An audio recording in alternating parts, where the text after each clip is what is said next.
Good afternoon my dear student, I hope you all are well. Social science में chapter number 25 हमारा complete हो चुका था। So today we learn chapter number 26, study of local map, स्थानीय मानचित्र का अध्ययन। You have learn how to study map in the previous class.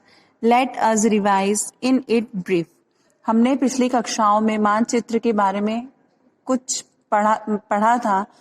आइए हम उसे संक्षिप्त में थोड़ा दोहरा लेते हैं।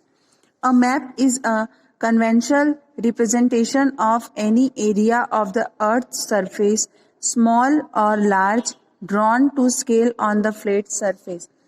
पृथ्वी या उसके किसी भाग की समतल सतह, कागज आदि पर पैमाने के आधार पर रूढ़ चिन्हों से चित्रण, उसे मानचित्र कहते हैं। It helps us in the locating and identifying various features of the area depicted on the map. धरातल और मानचित्र के बीच आनुपातिक संबंध को पैमाना या मापक कहते हैं। The top of the map indicate the north. मानचित्र का शीर्ष जो ऊपरी भाग होता है वह उसमें उत्तर की दिशा अर्थात वह नॉर्थ होता है। The map used in book are small scale maps.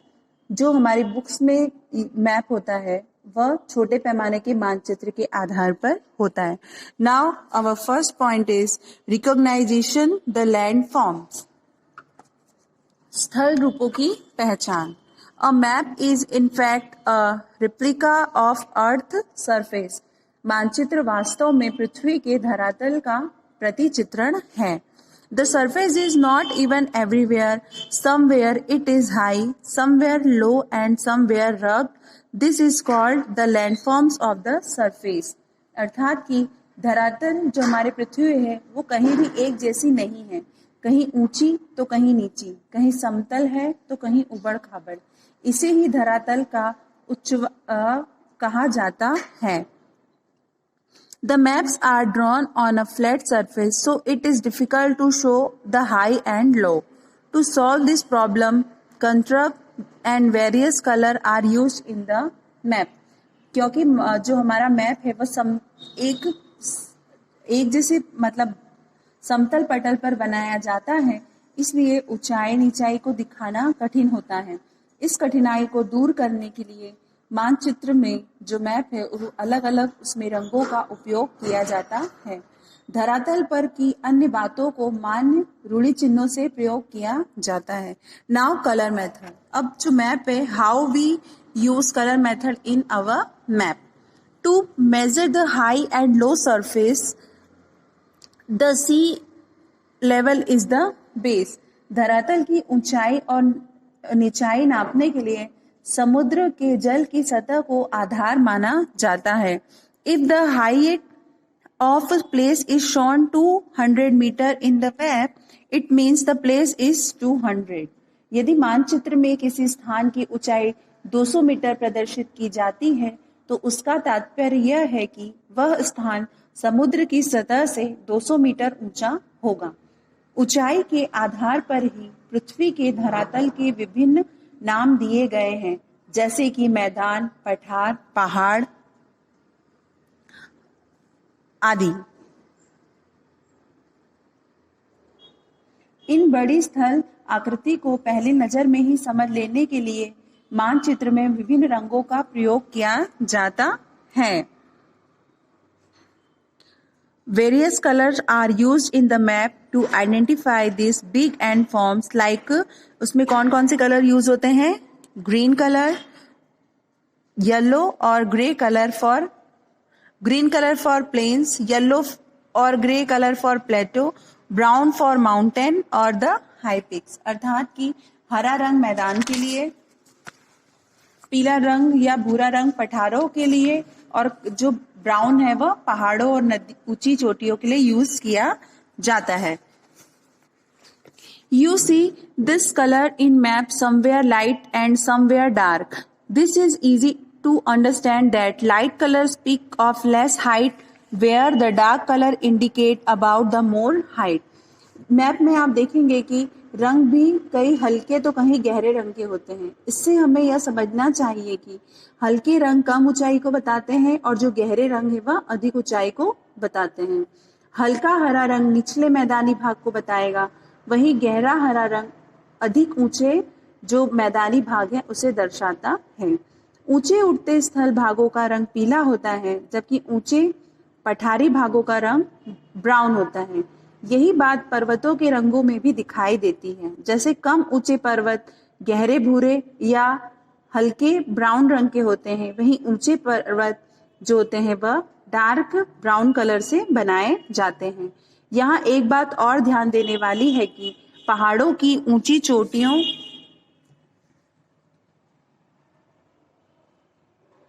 की ऊंचाई दिखाने के लिए वहां ऊंचाई की संख्या भी लिखी होती है। जैसे एवरेज शिखर के स्थान पर 8848 लिखा होगा, जिसका तात्पर्य यह है कि यह स्थान समुद्र की सतह से 8848 मीटर ऊंचा है। जैसे पृथ्वी के धरातल की ऊंचाई उनके रंगों और उनकी हल्की गहरी होती हुई आभाओं शेड्स को चित्रित करता है, वैसे ही समुद्र की गहराई भी विभिन्न शेड द्वारा दर्शाई जाती है। मानचित्र में समुद्र नीले रंग से प्रदर्शित किया जाता है। आप देखिए, स्थल भाग के निकट का समुद्र कम गहरा होने के कारण उसे हल्के नीले रंग से दर्शाया जाता है। समुद्र की गहराइयां जैसे जैसे बढ़ती जाती हैं, रंग का नीलापन वैसे वैसे गहरा होता जाता है। समुद्र के गहरे खड्डे या खाइयां बहुत घने नीले रंग से चित्रित की जाती हैं। मैप में रंगों के विभिन्न आभाओं शेड्स को देखकर हम यह नजर में ही स्थल भाग के किस मात्रा में वह या कितना गहरा है वह उसका अंदाजा हम लगा सकते हैं। धरातल के समतल निचले भाग मैदान ऊंचे उठे, किंतु ऊपर से लगभग समतल भाग पठार तथा अपने आसपास के भूभाग से बहुत ऊंचे उठे शिखर वाले भाग पहाड़ कहे जाते हैं। Now our next point is contours अर्थात समुच्च रेखा विधि। We know about the different landforms with the help of the colors, but we cannot know the minute thing. रंगों के माध्यम से हम पृथ्वी के विभिन्न रूपों को एक अनुमान लगा सकते हैं, किंतु उसकी बारीकियों को नहीं जान सकते। मान लीजिए रंगों के आधार पर हम एक स्थल की आकृति का अनुमान लगा लिया कि यह पठार प्रदेश है, किंतु हम यह नहीं जान पाएंगे कि इसकी वास्तविक ऊंचाई कितनी है, इसके चारों ओर के ढाल एक समान है या नहीं, इसमें कहीं खड्डे हैं या नहीं। इसी तरह स्थान के अन्य बारीकियों को भी रंगों के माध्यम से आसानी से नहीं जाना जा सकता। द क्लोजनेस और distance of contour lines show the slope of that land. When the contours are closely drawn on the map, the slope will be steep, and when they are apart, the slope will be gentle. धरातल की बनावट और ढाल संबंधी छोटी छोटी बातों को भी शुद्धता से मैप पर दर्शाया जाता है। उस माध्यम या विधि को समुच्च रेखा कहते हैं। जैसे कि इनके नाम से ही प्रकट होता है, वे ये रेखाएं जो समुद्र तट से एक समान ऊंचाई वाले स्थानों को मिलती हैं, मानचित्र में खींची जाती हैं। प्रत्येक समुच्च रेखा पर उसकी ऊंचाई अंकित होती है। समुच्च रेखाओं के बीच की दूरी या निकटता उस स्थल भाग के ढाल को प्रकट करती हैं। समुच्च रेखाएं यदि नजदीक हैं तो इसका तात्पर्य है कि भूभाग का ढाल अधिक है, और यह रेखा बीच में अधिक अंतर होना ये ढाल की मंदता को बताता है। इस तरह समुच्च रेखाओं द्वारा धरातल के छोटे छोटे रूप को मानचित्र पर अंकित किया जाता है। आइए अब हम देखते हैं।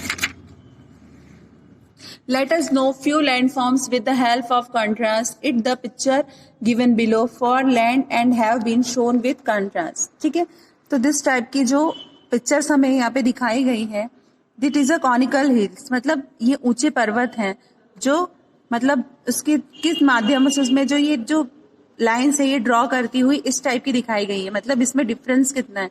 सेम एज जो प्लेटो है, इनकी लाइंस भी मैप पे हमें अलग शो होती है। प्लेटो में जो ये लाइंस है डैश डैश डैश, एंड इधर जो लाइन का डिस्टेंस है वो मतलब डिफरेंस है, जिसके थ्रू हम यह देख सकते हैं कि जो कॉनिकल हिल्स है वो मैप पे इस तरह ड्रॉ की जाती है, जो प्लेटो है उसकी जो लंबाई है या उसकी हाइट है वो इस तरह बताई जाती है।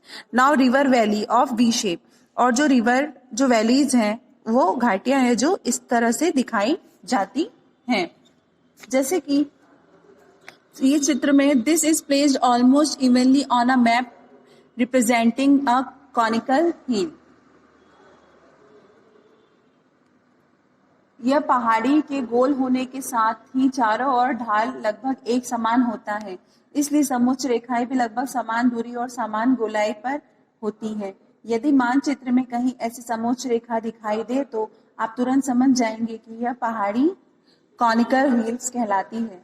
इसी तरह चित्र में प्लेटो अर्थात पठार को निरूपित करने वाली समोच्च रेखाएं आकृति में किनारों के तेज ढाल को बताने वाली समोच्च रेखाओं तो पास पास में है, किंतु आकृति में बीच का लंबा चौड़ा भाग खाली है। इसके मतलब जो इसका समतल, जो इसे समतल होने को दर्शाता है, जो मिडल भाग है वो खाली है, अर्थात ये मतलब ऐसा बताते हैं कि यह प्लेन है, और जो आसपास की जगह है वो प्लेटो अर्थात ऊंची नीची दर्शाई गई है। अब रिवर वैली जो नदी घाटी है, चित्र में नदी घाटी को समोच्च रेखाओं द्वारा दर्शाया गया है। आपने देखा होगा कि नदी की घाटी वी आकार की होती है। यदि घाटी को दर्शाने वाली समोच्च रेखाओं को देखेंगे तो आप पाएंगे लगभग इसमें वी आकार बना होता है। इसी तरह लंबी वृत्ताकार समोच्च रेखाएं लंबी पहाड़ी या कागार को प्रकट करती हैं।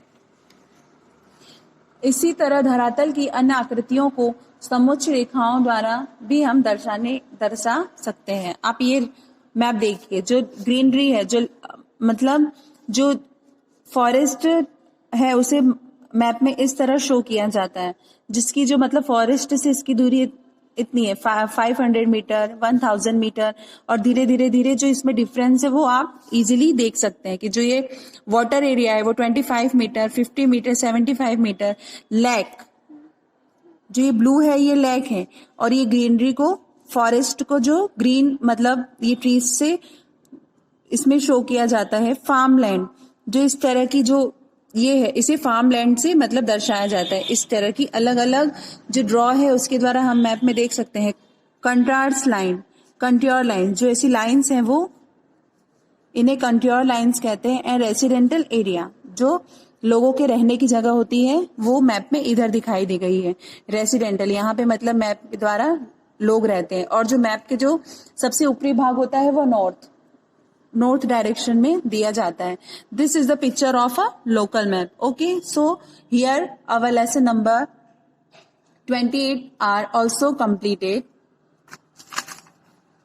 Sorry, 26 is also completed. Now we show exercise in next video.